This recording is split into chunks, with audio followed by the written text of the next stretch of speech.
Viewers வணக்கம் and welcome to First Frame. Cinema அப்படிங்கிறது ரொம்ப முக்கியமான அம்சங்களுடையது. அதாவது எக்ஸ்பிரஷன் எல்லாத்தையுமே ஒரு மனுஷனால எப்படி காட்ட முடியுமோ எல்லாத்தையுமே காட்டி நம்மளுடைய கண்ணுல இருந்தும் கண்ணீர் வருது அப்படின்னா அந்த அளவுக்கு சினிமா நம்ம கூட கனெக்ட் ஆயிருக்கு அப்படின்னு தான் அர்த்தம். இன்னைக்கும் சினிமா பத்தின நிறைய விஷயங்கள் காத்திருக்கு. வாங்க நிகழ்ச்சிக்குள்ள போலாம்.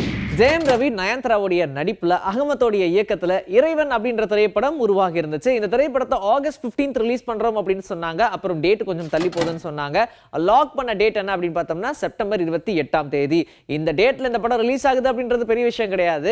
ஆனா பேன் இந்தியா படமா பிரசாந்த் நீலோட இயக்கத்துல பிரபாஸோடைய நடிப்புல ரிலீஸ் ஆக காத்திருக்கக்கூடிய சலார் திரைப்படமும் இதே செப்டம்பர் 28 தான் ரிலீஸ் ஆகுது அப்படின்றது தான் இதுல ஒரு சிறப்பான விஷயமா பார்க்கப்படுது. என்னப்பா ஒரு நல்ல ஒரு படம் தான் ரிலீஸ் ஆகணுமா என்ன அப்படி நீங்க கேட்கறது எனக்கு புரியுது. ஆனா போட்டி அப்படின்ற ஒரு விஷயம் இருக்கு இல்லையா, எந்த படம் இப்போ பாக்ஸ் ஆஃபீஸ்ல ஹிட் அடிக்குதோ அந்த படம் தான் ஒரு பெரிய சக்சஸ், ஹியூஜ் சக்சஸ் அப்படின்ற மாதிரி கொண்டாடுற இந்த நிலையில ரெண்டு படம் வரப்போகுதுடா, அந்த ரெண்டு திரைப்படத்துல எந்த படம் பெரிய பூமை ஏற்படுத்த போகுது அப்படின்ற மாதிரி தான் எல்லாருமே எதிர்பார்த்து வந்துட்டு இருக்காங்க. அந்த வரிசையில இந்த சலார் திரைப்படம் ஒரு பேன் இந்தியா படம் அப்படின்றதுனால ஒரு மிகப்பெரிய போட்டியா தான் இருக்க போகுது. ஜெயிக்க போறது ஜெயம் ரவியா இல்ல பிரபாஸா அப்படின்றது வெயிட் பண்ணி தான் பார்க்கணும். லியோ படத்துடைய ஸ்கெட்யூல்லாம் முடிஞ்சதுக்கு அப்புறமா எப்படியாவது ரெஸ்ட் எடுத்துட்டு அடுத்ததா தளபதி 68 மேல ஃபோக்கஸ் பண்ணும் விஜய் அவர்கள் ஒரு பக்கம் இருக்க, இன்னொரு பக்கம் எப்படியாவது இந்த படத்தை பெரிய சக்சஸ் பண்ணிடணும் அப்படின்னு சொல்லி வெங்கட் பிரபு அவர்களுமே ஒரு பக்கம் முயற்சி பண்ணிட்டு தான் இருக்காங்க. சோ இதன் காரணமா ஸ்கிரிப்ட் ரொம்ப ஸ்ட்ராங் ஆக்கியாச்சு. அடுத்தபடியா நம்ம பண்ண வேண்டியது விஜய் அவர்களுடைய கெட்டப்பை சேஞ்ச் பண்றது தான். என்ன மாதிரியான கெட்டப் கொடுக்கலாம், ஒவ்வொரு படத்துக்கும் ஒவ்வொரு மாற்றம் இருக்கும். ஆனா ரீசெண்ட் டேஸ்ல வரக்கூடிய எல்லா படங்கள்லயுமே ஒரே மாதிரியான கெட்டப் இருக்கு. அதனால இந்த கதைக்கு ஏற்ற மாதிரி கெட்டப்பை மாத்தணும் அப்படின்னு சொல்லி லாஸ் ஏஞ்சல்ஸ்க்கு கூட்டிட்டு போலாம் டீமோட சேர்ந்து முடிவு பண்ணி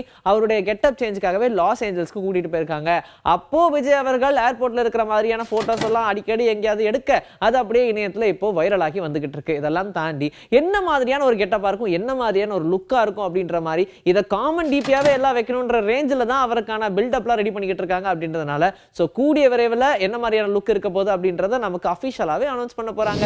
விஜய் தேவர்கொண்டா சமந்தாவுடைய நடிப்புல குஷி அப்படின்ற திரைப்படம் ரிலீஸ்க்கு காத்திருக்கிற இந்த நிலையில விஜய் தேவர்கொண்டா படத்தை பற்றியான ப்ரமோஷன் போறதை விட பர்சனல் ப்ரமோஷன் ரொம்ப அதிகமாவே பண்றாருப்பா அப்படின்ற மாதிரி தான் நிறைய பேர் பேசிக்கிட்டு இருக்காங்க.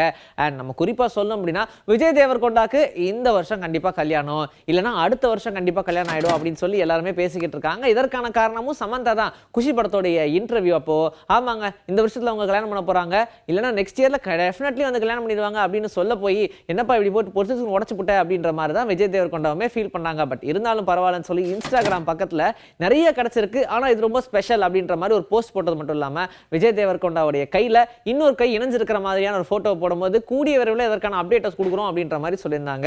விஜய் தேவர்கொண்டாவை பொறுத்த வரைக்கும் ராஷ்மிகா மந்தனாக்கும் விஜய் தேவர்கொண்டாக்கும் ஒரு மாதிரியான விஷயங்கள்லாம் கிசு கிசு தான் ஓடிட்டு இருக்கு. இவங்க காதலிக்கிறாங்க, அடிக்கடி அவங்க வெளியே போறாங்க அப்படின்ற மாதிரிலாம் சொல்லிக்கிட்டே தான் இருப்பாங்க. பட் அதெல்லாம் தாண்டி இந்த குஷி படத்துலயுமே சமந்தா கூட ரொம்ப நெருக்கமா இருக்காங்க அப்படின்ற மாதிரியான போட்டோஸ் எல்லாம் நம்ம பார்த்துக்கிட்டே தான் இருந்தோம். ஸோ அதனால சினிமாவில் என்ன பேச்சு பொருளா போகுதுன்னா இந்த ரெண்டு பேர்ல யாரா இருக்கும் விஜய் தேவர்கொண்டாக்கு காதலி அப்படின்ற மாதிரி தான் பேசி வந்துட்டு இருக்காங்க. வெயிட் பண்ணி பார்க்கலாம், எனக்குமே எதுவும் தெரியாது. ரீசெண்ட் டேஸ்ல நடந்த ஒரு பிரம்மாண்டமான ஈவெண்ட் அப்படின்னா கண்டிப்பா ஜெயிலரை நம்ம சொல்லுவோம். ஆனா அதற்கப்புறமா என்ன மாதிரி ஒரு பிரம்மாண்டமான ஈவெண்ட் நடக்க போகுதுன்னு எக்ஸ்பெக்ட் பண்ணிட்டு இருந்த இந்த நிலையில தான் ஜவான் படத்தோடைய ஆடியோ லான்ச் பண்ண போறோம் அப்படின்ற மாதிரி ரொம்ப கிராண்டியரான ஒரு அனௌன்ஸ்மெண்ட்டை கொடுத்திருக்காங்க. இதுலயும் குறிப்பா நம்ம பார்த்தோம்னா அட்லியோடைய இயக்கத்துல இதுல ஷாருக் கான் நடிச்சிருக்காங்க, நயன்தாரா நடிச்சிருக்காங்க, யோகி பாபு நடிச்சிருக்காங்க, விஜய் சேதுபதி, பிரியாமணி அப்படின்னு சொல்லி முழுக்க முழுக்க தமிழ் ஆக்டர்ஸ் நிறைய பேர் நடிச்சிருக்கிறதுனால இது தமிழுக்கு ரொம்ப முக்கியமான ஒரு படமா இருக்கிறதுனால இங்க சென்னையிலே ஒரு ஆடியோ லான்ச் வச்சிருப்பா அப்படின்னு சொல்லி ரொம்ப கிராண்டியரா ஒரு பிரைவேட் காலேஜ்ல இதற்கான வேலைகள்லாம் பண்ணியாச்சு.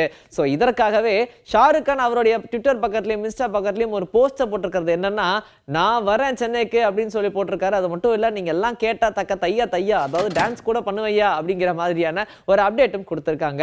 ஸோ அதனால கண்டிப்பா இந்த திரைப்படம் ஒரு மிகப்பெரிய பிளாஸ்டிங்கா தான் இருக்க போகுது அப்படின்றதுல மாற்றமே கிடையாது. துபாயில எல்லாம் பாத்தீங்கன்னா இந்த படத்துடைய ப்ரமோஷன் ஏகபோகமா இருந்துச்சு. ஸோ கண்டிப்பா இந்த திரைப்படம் தமிழ், தெலுங்கு, மலையாளம், ஹிந்தி, கன்னடம், இந்தியன், போஜ்புரி அப்படின்னு எக்கச்சக்கமான லாங்குவேஜ்ல வரிசையா ரிலீஸ் பண்ணுவாங்க அப்படின்றதுல ஆணிபூர்வமா சொல்லலாம். ஜெயிலர் திரைப்படத்துக்கு அப்புறமா கண்டிப்பா சிவராஜ்குமாருக்கு ஒரு மிகப்பெரிய ஹிட் அப்படின்ற மாதிரி தான் பாக்குறாங்க. ஏன்னா தமிழ்ல இதற்கான டெபியூட் அப்படின்ற மாதிரிலாம் நிறைய பேர் பேசிக்கிட்டு இருந்தாலும் அவர் ஒரு கன்னடத்துல ஒரு மிகப்பெரிய சூப்பர் ஸ்டார் அப்படின்றது நம்ம யாருமே மறந்துடக்கூடாது. இதுல மோகன்லால் நடிச்சிருந்தாங்க, விநாயகன் சொல்லி நடிச்சிருந்தாங்கன்னு எத்தனையோ கேரக்டர் நடிச்சிருந்தாலுமே மிகப்பெரிய பேர் அண்ட் மாஸ் ஹிட் கொடுத்தார் அப்படின்னா கண்டிப்பா சிவராஜ்குமார் அவர்கள் தான் சொல்லி ஆகணும். அடுத்தபடியா இவருடைய திரைப்படம் என்ன வரப்போகுது அப்படின்னு தமிழ் ஆடியன்ஸ் மட்டும் இல்லாம தெலுங்கு ஆடியன்ஸுமே வெயிட் பண்றாங்க லெவல்ல இவருக்கு ஒரு மிகப்பெரிய ரசிகர்கள் பட்டாளமே ஏறி இருக்காங்க அப்படின்னு கூட சொல்ல முடியும். அடுத்தபடியா இவருடைய நடிப்புல கோஸ்ட் அப்படின்ற ஒரு கன்னட படம் ரெடியா இருக்கு, காத்திருக்கு. சோ இந்த திரைப்படத்துடைய டப்பிங் வேலைகள்லாம் இப்ப நடந்துட்டு இருக்கிற நிலையில தமிழ் ஆடியன்ஸ் ரொம்ப எக்ஸ்பெக்ட் பண்றாங்க, தெலுங்கு ஆடியன்ஸ் ரொம்ப எக்ஸ்பெக்ட் பண்றாங்க. அதனால கன்னடத்துல நான் தான் டப்பிங் பேச போறேன், தெலுங்குலயும் நான் தான் பேச போறேன், தமிழ்லயும் நானே வரேன் அப்படின்னு சொல்லி அடுத்தபடியா தமிழும் அவரோட சொந்த குரலையே டப் பண்ண போறாங்க அப்படின்ற மாதிரியான செய்தியை கொடுத்திருக்காங்க. அப்ப இந்த மலையாளம், ஹிந்தி அது மட்டும் எனக்கு ஏத்த மாதிரி ஆப்டான ஒரு வாய்ஸா வச்சுக்கோங்க, மீதி இந்த மூணையும் நானே பாத்துக்கிறேன் அப்படின்னு சொல்லி சிவராஜ்குமார் அவர்களுடைய குரல்ல தான் கோஸ்ட் திரைப்படமும் தியேட்டர்ல ரிலீஸ் ஆக போகுது அப்படின்ற அப்டேட்டும் கிடைச்சிருக்கு. ஜெயிலர் திரைப்படம் ஹிட் ஆகிறதுக்கு சூப்பர் ஸ்டார் ஒரு மிக முக்கியமான காரணம். ஆனா இவருமே பாத்தீங்க அப்படின்னா இந்த படம் ரிலீஸ்க்கு முன்னாடி ஆன்மீக பயணமா ஹிமாலயாக்கு போயிட்டு வந்தாரு. ஒரு சூப்பரான விஷயமா இருந்துச்சு. அதற்கு அப்புறமா ஒவ்வொரு ஸ்டேட்டுக்கும் போய் ஒவ்வொரு சிஎம் தான் பார்த்து வந்துட்டு இருந்தாங்க. அந்த வரிசையிலையும் இவர் பத்தின அப்டேட் ஓடிக்கிட்டே தான் இருக்கு. அடுத்தபடியா நான் வேலை செஞ்ச இடத்துக்கே போகணும் அப்படின்னு சொல்லி பெங்களூருடைய பஸ் டிப்போல அவர் ஒர்க் பண்ணிட்டு இருக்கும்போது அந்த இடத்துக்கு போனா ஒரு சில நினைவுகளா வரும் அப்படின்னு சொல்லிட்டு ஞாபகம் வருதேன்னு அதே இடத்துக்கு போய் நிறைய விஷயங்கள் நினைவு கூர்ந்து வச்சிருக்காரு. அது மட்டும் இல்லாம அவருடைய ஓல்ட் ஃப்ரெண்ட்ஸ் எல்லாத்தையுமே மீட் பண்ணி பல விஷயங்களை ஷேர் பண்ணிருக்காங்க. குசேலன் படத்துல அவர் ஒரு ஸ்டார் ஆனதுக்கு அப்புறமா பசுபதி அவர்கள் நாங்க அன்னைக்கெல்லாம் கள்ளப்பருப்பி வாங்கி சாப்பிட்டோம் அப்படின்ற மாதிரிலாம் கதை பேசுவார் இல்லையா, அதே மாதிரியான ஒரு இன்சிடென்ட் இவருடைய ரியல் லைஃப்லயுமே நடந்திருக்கு அப்படின்ற மாதிரி தான் ரசிகர்கள் பேசி வந்துட்டு இருக்காங்க. இதெல்லாம் தாண்டி அடுத்த படத்துக்கு அவர் பவர் அப் ஏத்திக்கிட்டு இருக்காரு. பேட்டரியை சார்ஜ் பண்ணிட்டு எப்படி வராருன்னு பாருங்க ஸ்டார் அப்படின்ற மாதிரி தான் சொல்லி வந்துட்டு இருக்காங்க. தென்னிந்திய திரைப்பட சங்கத்தோடைய முன்னோடி அப்படின்னு சொல்லப்படக்கூடிய என்.எஸ். கிருஷ்ணன் அவர்களுடைய 67வது நினைவு நாள் இன்னைக்கு. இதனாலேயே தென்னிந்திய திரைப்பட சங்கத்துடைய துணைத் தலைவரான பூச்சி எஸ் முருகன் ஆகட்டும், அதே மாதிரி செயற்குழு உறுப்பினரான லதா அவர்கள் ஆகட்டும், இதெல்லாம் தாண்டி உறுப்பினர்கள் ஒரு சில பேர் எல்லாமே சேர்ந்து என்.எஸ். கிருஷ்ணன் அவர்களுடைய சிலைக்கு மரியாதையை செலுத்தியிருக்காங்க. எந்த ஒரு அரசியல் கட்சியும் சாராத அந்த சாயலே இல்லாத ஒரு தென்னிந்தியாவுடைய பியூர் சார்லி சாப்ளின் அப்படின்னா அது என்.எஸ். கிருஷ்ணன் அவர்களை தான் சொல்ல முடியும். வறுமையின் காரணமா 4வதுலயே அவருடைய படிப்பை நிறுத்திட்டு டென்ட் கோட்டால படங்கள்லாம் போடும்போது அங்க கலர் சோடா விற்கக்கூடிய ஒரு பையனா இருந்து அதுக்கப்புறமா நாடகத்துக்கு மேல இன்ட்ரெஸ்ட் வந்து நாடகத்துல நடிக்க ஆரம்பிச்சு தென்னிந்திய திரைப்பட நடிகர் சங்கத்தின் முன்னோடி, இதெல்லாம் தாண்டி ஒரு எழுத்தாளர், பின்னணி பாடகர், ஒரு சிறந்த நடிகர், ஒரு நாடக கலைஞர், அது மட்டும் இல்லாம காமெடியின் மூலியமாவே சமூகத்துக்கு நல்ல நல்ல கருத்துக்கள் எல்லாத்தையுமே திணித்தவர் தென்னிந்தியாவுடைய சார்லி சாப்ளின் அப்படின்னு சொன்னா என்.எஸ். கிருஷ்ணன் அவர்கள் மட்டும்தான் அப்படின்ற ஒரு மிகப்பெரிய ஜாம்பவான் அப்படின்னு கூட சொல்ல முடியும்.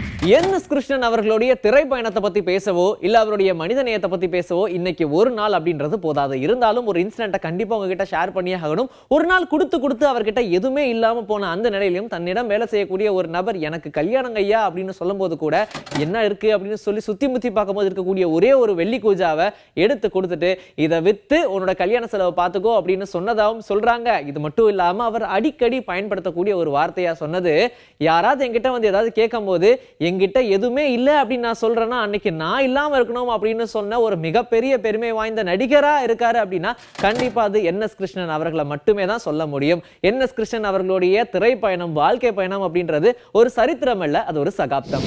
ஓகே மக்கள்ஸ், நான் டாடா பாய் சொல்ல வேண்டிய நேரம் வந்தாச்சு. நாளைக்கும் இதே மாதிரி 7 o'clock ரெடியா இருங்க. ஃபர்ஸ்ட் ஃப்ரேம்ல உங்களை நான் வந்து சந்திக்கிறேன். And this is bye from me, Yashri. Take care.